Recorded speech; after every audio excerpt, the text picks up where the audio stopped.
What is going on, guys? Welcome back to the channel. Critical Overlord here. We're going to be talking about a few different horror topics in this video here today. We'll be talking about M3GAN 2.0. We'll be talking about the Black Phone 2. We'll be talking about Carrie. And we'll be talking about weapons. So starting off here with M3GAN 2.0, a new trailer for the film dropped. And it spends most of its time hyping up Amelia, reinforcing how unreliable M3GAN is due to the last film. It establishes that Amelia is after Gemma. I don't believe they did this in the first trailer. Who also gets some action sequences as well, Gemma that being, which they don't look that bad, if I'm being quite honest. The biggest compliment I have so far is some of the camera work just really impressed me, and the aesthetic is a bit enticing, but I'm not too confident that this action angle again will play off well on screen, especially when I consider the alleged reason Amelia is after Gemma, which you guys will find out about in a few short weeks. I'm concerned with how preachy that angle might come off. Granted, they could have changed things between then and now. The one-liners in this trailer, I found them cringe, but who knows? I could come out of this saying that even though this was dumb and a bad film, I had fun with it. There's plenty of bad films that you just enjoy, and M3GAN 2.0 might be my guilty pleasure this year.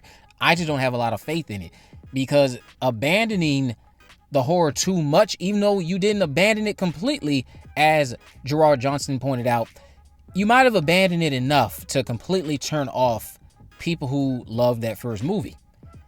But yeah, what did you guys think of the trailer? And yeah, I did think at some points it looked like this was being directed by James Wan. I'm not gonna lie, it looked like Malignant to me at times, where some of those fighting scenes where Gabriel was fighting people, I don't know why, it just gave me James Wan's vibes at times. But what did you guys think about the M3GAN 2.0 trailer? Let me know about that down in the comment section below. Are you looking forward to the film? Why or why not? Now let's talk about the Black Phone 2. So Scott Derrickson shared more details about the Black Phone 2 with the Hollywood Reporter. We also got a new trailer.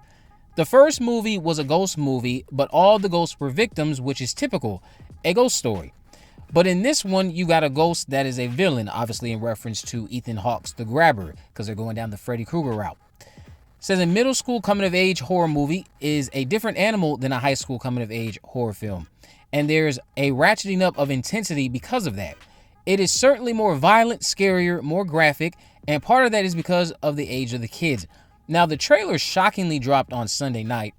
I got the drop on a poster that ended up making its way online accompanying the trailer just a few short hours later. I didn't know they were going to drop a trailer. I just thought they were going to drop the poster.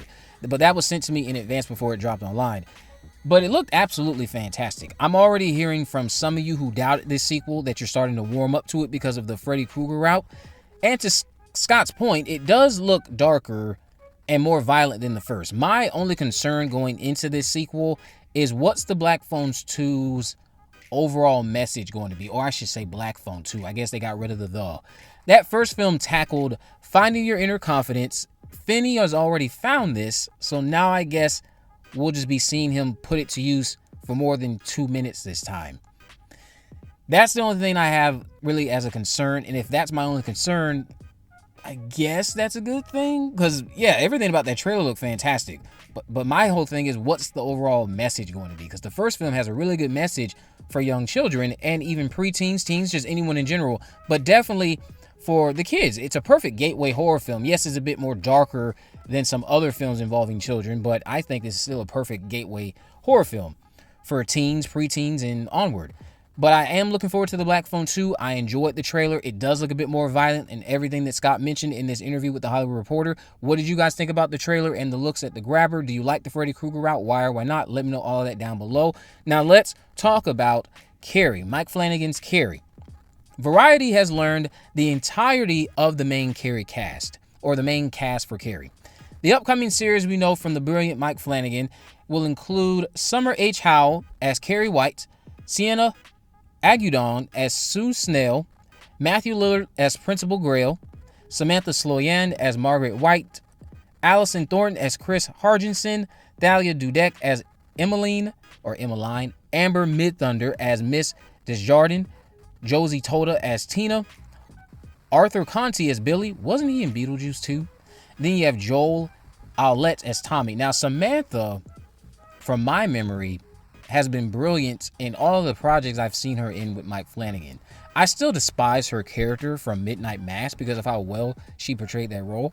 Matthew Lillard is always nice to see under the right circumstances, and our Chucky alumni Summer hasn't been on my radar since her Chucky days, but I know people prefer the rumored cast member from Hereditary over this. But I'm sure Summer will do a great job. It's just that people are still clamoring for that book accurate Carrie, and Summer isn't that, I guess. So, and I've read the description of Carrie from the book, so Summer does not fit that description, but that doesn't mean that Summer can't do a phenomenal job as Carrie, as I thought Chloe Grace Moretz did in that 2013 remake, even if the overall film I didn't find to be that good. I thought Chloe did a fantastic job there. But are you guys looking forward to Mike Flanagan's Carrie? Let me know why not down in the comment section below. I will again stress that when it comes to Mike Flanagan, if his name is attached to it, I just immediately have no concerns because he's been killing it in the horror genre. He's been killing it ever since I watched Oculus. Everything I've seen from him since then has not disappointed. Does he have some shortcomings? Yes, but even the shortcomings are still things that I would say are better than a lot of other horror films that we get released in theaters.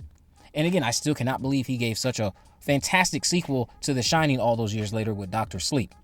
Now let's talk about weapons. So Zach Cregger shared some new comments about his goal with weapons to Empire. We also got this new image that you see here on your screen.